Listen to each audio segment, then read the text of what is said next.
Je suis le peuple de Dieu, je suis le frère Rousseau, mais voici encore avec vous pour continuer ce que nous avons commencé. Nous étions la dernière fois sur la mort du testateur et nous nous sommes arrêtés à la justification, l'offense et la justification. Nous avons dit que Christ est mort pour notre offense, pour nos offenses et est ressuscité pour nos justifications. Ainsi qu'il nous purifie et après nous avoir purifié, il nous justifie. Frère, il est bon que nous parlions un peu de... Aujourd'hui, nous allons parler, normalement, nous allons parler de la mort de Jésus-Christ et la profession de foi. Mais il est bon que nous parlions un peu de la rédemption, du salut et du rachat. Un peu rapidement, afin que nous comprenions vraiment la puissance de la mort de Jésus-Christ. Ce que la mort de Jésus-Christ nous donne en vérité. Vous voyez, nous avons parlé, ce serait bien de soutenir toutes ces choses-là par les Écritures, et comme le fait d'habitude, mais aujourd'hui nous allons aller un peu plus rapidement en ne prenant pas les versets. Racheter, ou bien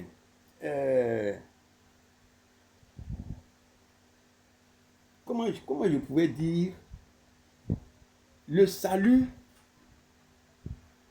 quand le chef de l'État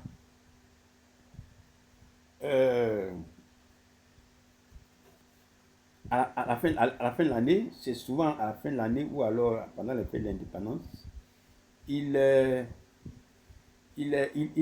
prend une loi, oui, un décret ou une loi, je ne sais pas quoi, comme ça, pour gracier les prisonniers.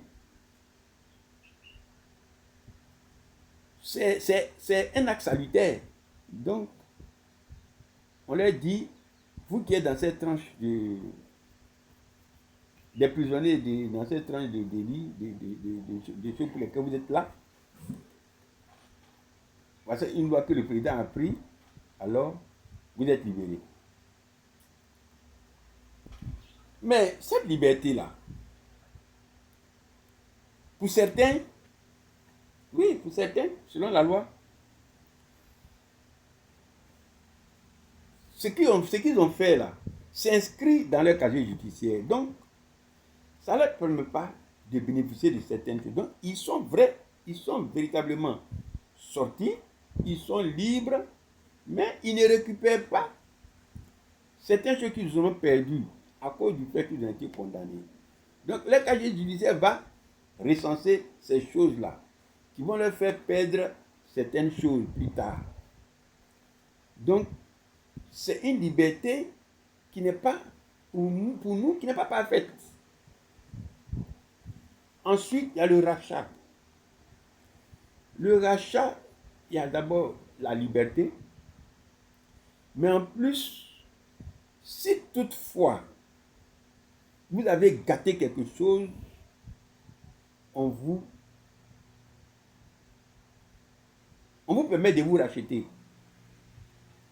Donc, le président décide, par exemple, pour ceux qui ont gâté des choses, il décide de payer à leur place. Donc, dans votre casier judiciaire, ces choses-là ne vont plus rester inscrites. On considère que vous avez payé ce que vous avez gâté, ce pourquoi vous êtes entré en prison. Maintenant, il y a la rédemption. La rédemption,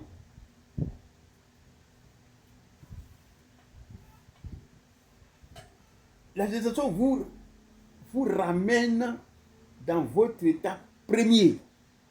Mais en plus, il vous donne la possibilité de récupérer tout ce que vous avez perdu. Oui, tout ce que vous avez perdu.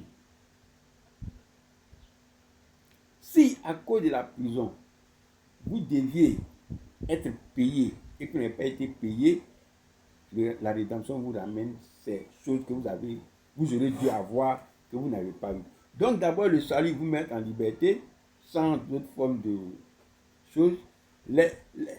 le rachat vous permet de rembourser ce que vous avez détruit si cela était nécessaire.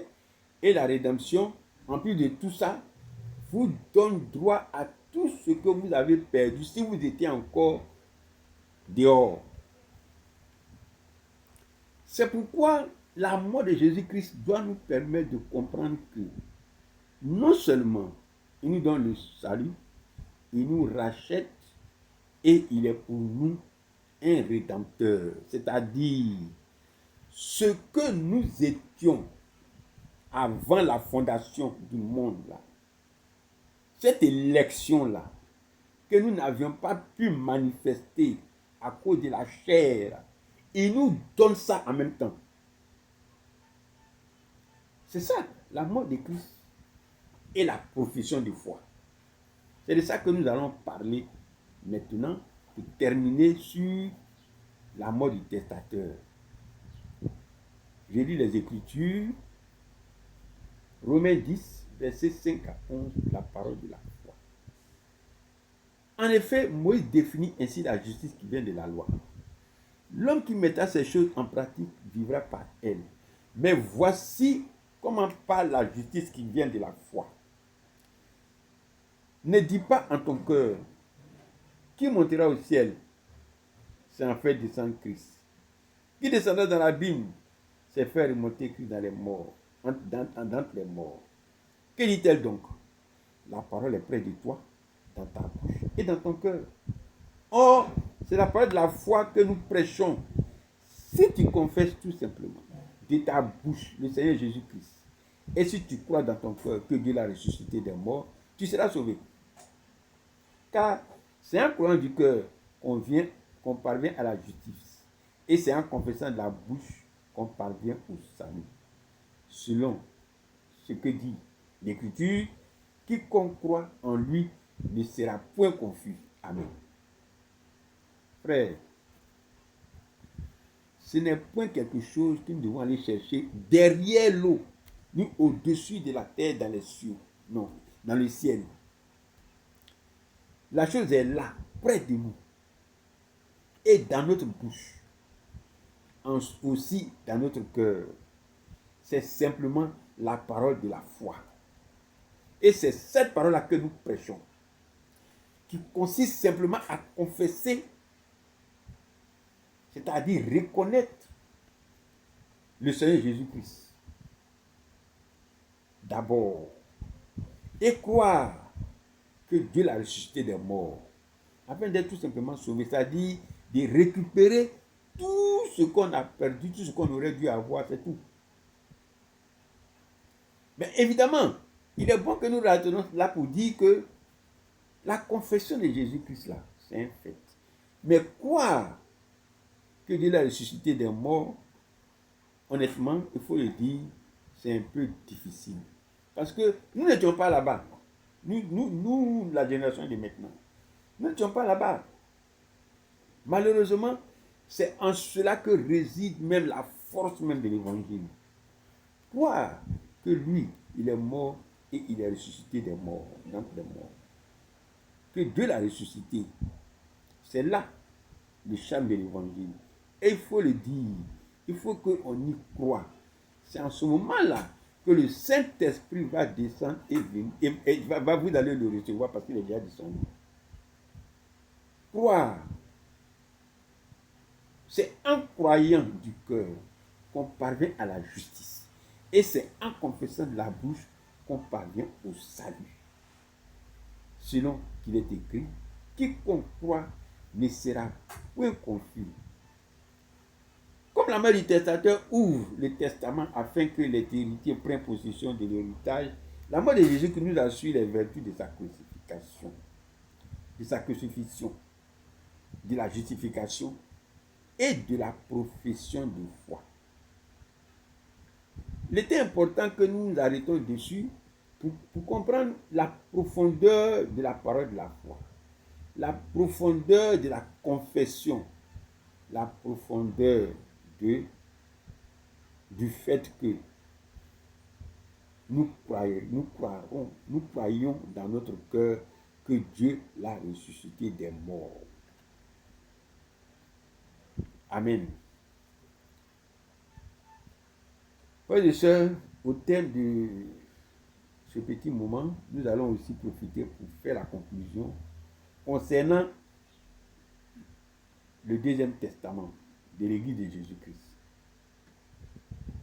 Le testament même, il présente le testateur, comme nous en avons parlé, c'est Jésus-Christ, qui est la victime du sacrifice en son esprit et en son corps. Et bien les héritiers, qui sont les membres de son corps et qui ont son esprit, c'est-à-dire le Saint-Esprit. Son héritage, qui est la vie éternelle, en esprit et en vérité. En esprit et en vérité. En vérité, l'Église, en esprit, les cieux. Et sa mort qui a permis la descente du Saint-Esprit qui ouvre le testament pour ceux qui l'ont reçu, afin de prendre possession de l'héritage, chacun pour sa part. En effet, frère, il est important de dire que c'est ce que le Saint-Esprit qui prend possession de ce testament-là. Sans le Saint-Esprit, tu ne peux pas comprendre, savoir, regarder véritablement la profondeur de ta part dans le testament. Il est là, il est partout. On le lit, le testament, premier testament, deuxième testament, on en parle. Et pourtant,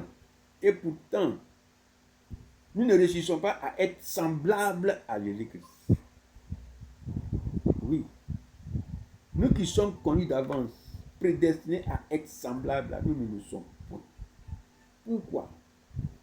Est-ce parce que le testament est caché? Est-ce parce que on ne le trouve pas? Est-ce parce que je ne sais pas encore quoi dire, mais il est là. On l'a dans les mains. Mais on ne parvient pas à devenir semblable à Jésus-Christ, tel qu'il est écrit dans Romains. Mais en vérité, c'est parce qu'on n'a pas son esprit. On n'a pas son esprit. Et voilà, la clé pour le testament, c'est la profession de foi. Dont nous venons de parler tout à l'heure, c'est la profession de foi. Croire que Christ est Seigneur. Confesser la seigneurie de Christ. Et croire dans son cœur qu'il a été ressuscité des morts afin que nous prenions part de notre part de l'héritage. Amen. Frères et sœurs, voici pour aujourd'hui ce que nous voulions dire par rapport au deuxième testament de l'Église de Jésus-Christ. Que Dieu vous garde et à la prochaine.